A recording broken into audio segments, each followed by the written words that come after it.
दोस्तों Microsoft Excel का एक ऐसा फीचर जिसे हम मैक्रो के नाम से जानते हैं, यह आपके घंटों के काम को बहुत ही आसान कर देता है। जैसे कि आपको डेटा एंट्री का फॉर्म डिज़ाइन करना है, कोई एडमिशन फॉर्म डिज़ाइन करना है या फिर कोई भी ऐसा फॉर्म जिस पर आपको रेगुलर काम करना होता है, आप बड़ी ही आसानी से डिज़ाइन कर सकते हैं और उस फॉर्मेट पर आप रेगुलर काम कर सकते हैं। तो चलिए बिना किसी देरी का वीडियो स्टार्ट करते हैं। दोस्तों मैं तौसीफ अहमद स्वागत करता हूं आप सभी का अपने चैनल तौसीफ वीडियो वर्ल्ड में। तो चलिए वीडियो शुरू करते हैं। सबसे पहले यहाँ पर हम एडमिशन फॉर्म बनाएंगे, उसके लिए हेडिंग टाइप करेंगे एडमिशन फॉर्म।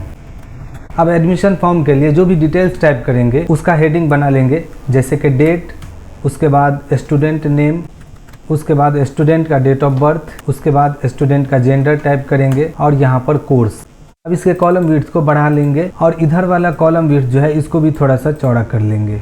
शीट को थोड़ा सा जूम करेंगे। उसके बाद एडमिशन फॉर्म जो हेडिंग लिखा हुआ है इन दोनों कॉलम को सेलेक्ट करेंगे, होम टैब में आएंगे और मर्ज इन सेंटर से इसे मर्ज करके सेंटर में कर लेंगे। यह आपका हेडिंग हो गया एडमिशन फॉर्म का। और उसके बाद थोड़ा सा इसके विड्थ को और बढ़ाएंगे और इधर भी थोड़ा सा बढ़ा लेंगे, जैसे कि यहाँ तक इन सभी को सेलेक्ट करेंगे और इस पे बॉर्डर अप्लाई करेंगे। होम टैब में आएंगे, बॉर्डर्स वाले ग्रुप में ऑल बॉर्डर्स पे क्लिक करेंगे, बॉर्डर अप्लाई हो जाएगा। जेंडर को अभी फ़िलहाल हम ऐसे रहने देते हैं और कोर्स के लिए भी इस पर बॉर्डर अप्लाई कर देंगे। उसके बाद एक काम करेंगे, ऊपर एक और ब्लैंक रो छोड़ देंगे और इधर जो है एक और ब्लैंक कॉलम इंसर्ट कराएंगे। इस कॉलम को सेलेक्ट करेंगे और कंट्रोल दबा के इस कॉलम को सेलेक्ट करेंगे। अब दोनों के विड्थ को थोड़ा सा कम करेंगे, इस तरह से बराबर में कर लेंगे। और उसके बाद हम क्या करेंगे कि इसके चारों साइड से यहाँ से इस तरह से सेलेक्ट करेंगे और इस सब पे आउट साइड बॉर्डर लगाएंगे। बॉर्डर्स वाले ऑप्शन में आएंगे और यहाँ से थिक आउट साइड बॉर्डर लगा देंगे, तो इस तरह से बॉर्डर लग जाएगा। एक काम करेंगे, जैसे व्यू टैब में आएंगे और यहाँ से ग्रिड लाइन को डीएक्टिवेट कर देंगे, तो इस तरह से आपको फॉर्म दिखेगा। इन सबको सेलेक्ट करेंगे और इसे भी मर्ज कर देंगे, पूरा एक कॉलम बना देंगे। एडमिशन फॉर्म को थोड़ा सा और बड़ा कर लीजिए। अब देखिए अगर हम टाइपिंग करेंगे तो यहाँ पर डेट टाइप होगा कि किस डेट में एडमिशन हो रहा है, तो यहाँ पर हम 1/1/2024 टाइप कर लेंगे। उसके बाद स्टूडेंट का नेम यहाँ पर टाइप करेंगे, एंटर करेंगे। स्टूडेंट का यहाँ पर डेट ऑफ बर्थ टाइप करेंगे, जैसे कि 15/1/2000। तो बाकी सारा चीज तो हम टाइप कर सकते हैं, लेकिन जेंडर में अगर मेल और फीमेल होगा तो उसको बार बार टाइप करना होगा, तो इसलिए हम चाहते हैं कि बार बार टाइप नहीं करें। उसके लिए क्या करेंगे कि ऑप्शन बटन का यूज करेंगे। ऑप्शन बटन के थ्रू अगर मेल वाले ऑप्शन को सिलेक्ट करेंगे तो मेल सेलेक्ट होगा और फीमेल वाले ऑप्शन को सिलेक्ट करेंगे तो वहां पर फीमेल उठ के जाएगा। ठीक है, तो उसके लिए आप सबसे पहले टाइप कर लीजिए मेल, थोड़ा सा स्पेस देंगे और उसके बाद यहाँ पर टाइप करेंगे फीमेल, एंटर कीजिए और यहाँ पर ऑप्शन बटन लेके आना है। तो ऑप्शन बटन के लिए आपको डेवलपर टैब में आना है, यहाँ पर इंसर्ट का ऑप्शन मिलेगा और यहाँ पर ऑप्शन बटन मिलेगा। इसको सेलेक्ट करेंगे और इस तरह से ड्रॉ कर लेंगे। ड्रॉ करने के बाद में थोड़ा सा इसको एडजस्ट कर लीजिए अपने हिसाब से। और देखिए इधर जो है ना टेक्स्ट लिखा हुआ है ऑप्शन बटन, तो यहाँ पर कर्सर रखेंगे, एडिट हो जाएगा। डिलीट बटन प्रेस कीजिएगा तो जो ऑप्शन बटन 1 लिखा हुआ है वो वहाँ से हट जाएगा। ठीक है, उसके बाद इसी ऑप्शन बटन पर राइट क्लिक करेंगे और कीबोर्ड से कंट्रोल बटन जैसे दबाएंगे तो यहाँ पर देखिए एरो जो है आपका पॉइंटर में एक प्लस का साइन बना है, हल्का हल्का दिख रहा होगा, है ना। कंट्रोल बटन दबा के रखेंगे और इसको पकड़ के खींचेंगे, शिफ्ट बटन दबा देंगे। ठीक है, और इस तरह से यहाँ पर छोड़ेंगे, इसी शेप का दूसरा कॉपी यहाँ पर बन जाएगा। उसके बाद अब हमें इस ऑप्शन को लिंक करना होगा ऑप्शन बटन को, इसलिए का ऑब्जेक्ट है और ऑब्जेक्ट पर डायरेक्ट हम काम नहीं कर सकते हैं, फॉर्मूला जो है ऑब्जेक्ट पर काम नहीं करेगा। इस ऑप्शन बटन जो पहला ऑप्शन बटन है इस पर राइट क्लिक करेंगे, सबसे नीचे आपको फॉर्मेट कंट्रोल का ऑप्शन मिलेगा, यहाँ पर क्लिक करेंगे और उसके बाद आपको किसी न किसी सेल से लिंक कर देना है इस ऑब्जेक्ट को। ये जो ऑप्शन बटन है इसको किसी सेल से लिंक करना होगा, तो सेल लिंक का जो ऑप्शन है यहाँ पर कर्सर रखेंगे और किसी भी सेल से लिंक कर देंगे, जैसे कि हम यहाँ पर H2 सेल से लिंक कर रहे हैं। ओके करेंगे। अब देखिए यहाँ पर जैसे पहला ऑप्शन बटन अगर सेलेक्ट करेंगे तो यहाँ पर 1 लिखा हुआ आएगा और दूसरे ऑप्शन बटन पर क्लिक करेंगे तो यहाँ पर 2 लिखा हुआ आएगा। इसका यूज बाद में करेंगे, अभी फिलहाल हम ड्रॉप डाउन लिस्ट यहाँ पर बना लेते हैं।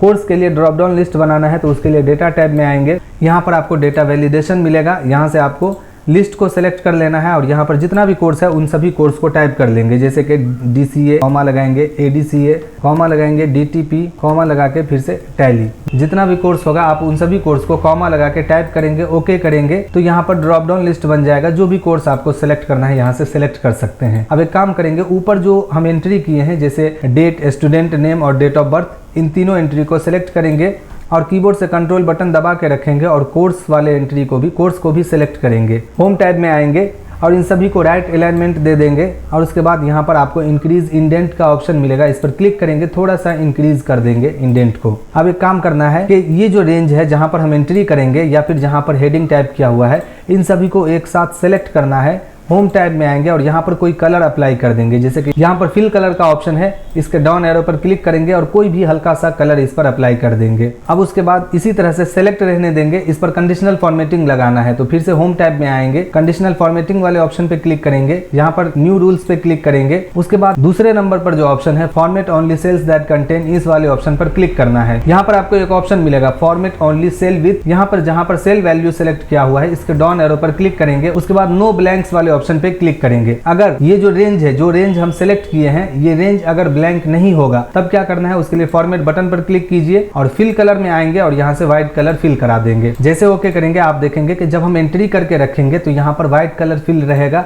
और जैसे एंट्री यहाँ से हटेगा तो इस तरह से हल्के कलर में शो होगा कि मतलब अभी एंट्री नहीं किया हुआ है। और जब एंट्री करेंगे तो इस तरह से वो व्हाइट कलर फिल हो जाएगा। ऑटोमेटिक जो फिल कलर होता है व्हाइट कलर, वही बाय डिफॉल्ट जो कलर होता है वही कलर शो होने लगेगा। इतना काम हो जाने के बाद में अब जरूरत पड़ता है कि जैसे हमें इन सभी डेटा को दूसरे शीट में लेके जाना है, तो उसके लिए हम डायरेक्ट यहाँ से नहीं लेके जा सकते। इसलिए कि अगर हम यहाँ से कॉपी करेंगे, मेल फीमेल वाले सेल को अगर कॉपी करेंगे और कहीं पर पेस्ट करेंगे तो आप देखेंगे कि मेल फीमेल जैसे यहाँ पर टाइप किया हुआ है और जितना भी ऑप्शन बटन है वो सारा कॉपी हो जाएगा। तो इस तरह से नहीं लेके जाना है। उसके लिए हम क्या करेंगे कि इन सभी सेल का कहीं पर अलग से रेफरेंस ले लेंगे। जैसे कि F कॉलम में हम प्रेस करेंगे इक्वल टू और इसके सामने जो सेल है, जैसे डेट वाला सेल है, इस सेल को सेलेक्ट करेंगे और एंटर करेंगे तो ये डेट यहाँ पर उठ के आ जाएगा। फिर से दूसरे एंट्री के लिए हम इक्वल टू प्रेस करेंगे, स्टूडेंट नेम वाले सेल को सिलेक्ट करेंगे, एंटर करेंगे। तीसरे एंट्री के लिए इक्वल टू प्रेस करेंगे, डेट ऑफ बर्थ वाले सेल को सिलेक्ट करके एंटर करेंगे। और यहाँ पर अगर हम इक्वल टू से इस सेल को सिलेक्ट करके एंटर करेंगे तो यहाँ पर देखेंगे कि सिर्फ मेल और फीमेल आ रहा है। तो यहाँ पर आपको अलग से फॉर्मूला लगाना होगा। टाइप करेंगे इक्वल टू इफ,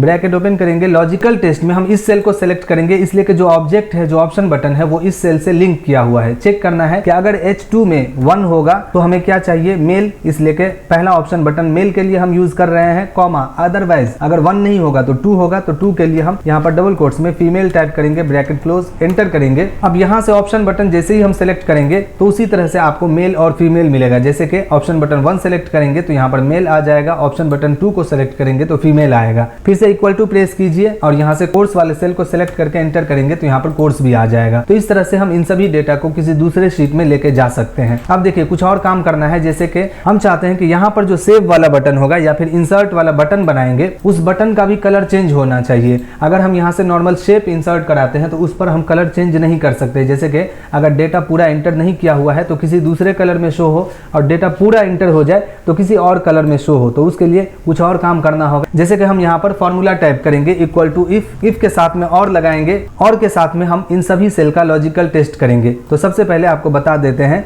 कि अगर मान लीजिए हम यहाँ से एंट्री हटाते हैं तो यहाँ पर देखेंगे 0, मतलब कि यहाँ डेट फॉर्मेट में है इसलिए आपको डेट दिख रहा है, नहीं तो 0 दिखेगा। जैसे यहाँ से अगर हम एंट्री डिलीट करेंगे तो यहाँ पर आपको 0 दिखेगा। तो इसी का लॉजिकल टेस्ट करना है। यहाँ पर फॉर्मूला टाइप करेंगे इक्वल टू इफ के साथ में और लगाएंगे, और के अंदर में मल्टीपल लॉजिकल टेस्ट करना है। सबसे पहले अगर ये डेट वाला जो सेल है ये बराबर 0 होता है, या फिर जो टेक्स्ट वाला सेल है ये बराबर 0 होता है। कब 0 होगा, जब मान लीजिए हम यहाँ से एंट्री को हटाएंगे तो इस सेल में 0 शो होने लगेगा। पांचों रेंज को हम चेक करेंगे, इन पांचों सेल में कहीं पर भी अगर 0 शो होता है तो उसके लिए हम फिर से इस सेल को सेलेक्ट करेंगे। अगर ये सेल बराबर 0 होता है, या फिर ये सेल बराबर 0 होता है, या फिर ये सेल बराबर 0 होता है, मतलब कि इन पांचों में से किसी एक में भी 0 होगा, तो इसका ब्रैकेट क्लोज करेंगे, कॉमा लगाएंगे।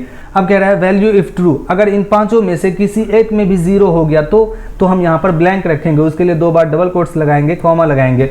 अब यहाँ पर पूछ रहा है वैल्यू इफ फॉल्स, अगर फॉल्स कर गया, जैसे कि कहीं पर 0 नहीं मिला तो कुछ ना कुछ एंट्री होगा, तो हम यहाँ पर काउंट ए का फॉर्मूला लगाएंगे। तो यहाँ पर हम टाइप करेंगे काउंट ए। अब काउंट ए के लिए रेंज सेलेक्ट करना है, तो यहाँ से हम इस पूरे रेंज को सेलेक्ट करेंगे, 2 बार ब्रैकेट क्लोज करेंगे। यहाँ पर फॉर्मूला क्या कह रहा है कि अगर इन पांचों सेल में से कहीं पर भी 0 होगा तो यहाँ पर ब्लैंक होना चाहिए, और अगर 0 नहीं होता है, मतलब पांचों सेल में एंट्री किया हुआ है, तो इन सभी को काउंट करके बताइए। एंटर करेंगे तो यहाँ पर आपको टोटल काउंटिंग पता चल जाएगा। अब इसकी मदद से हम सेल में ही बटन बनाएंगे और उसका कलर चेंज करेंगे। तो किसी भी सेल में हम आएंगे, कर्सर रखेंगे और यहाँ पर टाइप करेंगे सेव, या फिर इंसर्ट डेटा, जो भी आपको टाइप करना है हम यहाँ पर टाइप करेंगे इंसर्ट। उसके बाद होम टैब में आएंगे और यहाँ से इसका कलर फॉर्मेटिंग कर देंगे, फिल कलर में आएंगे और यहाँ से ये वाला कलर डाल देंगे। अगर एंट्री इनकम्प्लीटेड रहेगा तो इस तरह से शो होगा, और एंट्री अगर कंप्लीट हो जाता है तो ये डार्क ग्रीन कलर हो जाना चाहिए। तो पहले इस तरह से कलर फिल कराएंगे, उसके बाद में इसका थोड़ा सा फॉर्मेटिंग कर लेते हैं, जैसे कि इसे सेंटर में कर देंगे। अब हमें इस पर कंडीशनल फॉर्मेटिंग लगाना है, तो इसी सेल पर कर्सर रहना चाहिए। उसके बाद होम टैब में आएंगे,